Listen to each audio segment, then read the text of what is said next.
ভাই আসসালামু আলাইকুম। ওয়ালাইকুম সালাম। ভাই কি মনে করি সামনে নির্বাচন, ভাই নির্বাচন ভুট্টা কই মারতেছুন?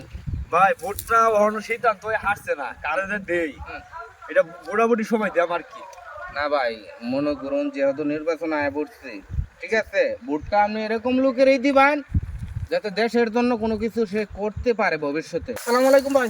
ওয়ালাইকুম আসসালাম ভাই। ভাই সামনে নির্বাচন, ভোটটা কই দিতেছুন? ভোটটা যে কারো দেয় আমি এখনো চিন্তা ভাবনা করে পাইতেছি না, কারণ আমাদের একটা ভোটের লাগাই 20 কোটি মানুষের মনে করেন যে ভাগ্য পরিবর্তন। হুম। ওখানে এই দেশের উন্নয়ন যারা করবো তারা এই দংলা বহন বুঝতে পারতেছি না। আপনি কার দিবা পেতেছেন?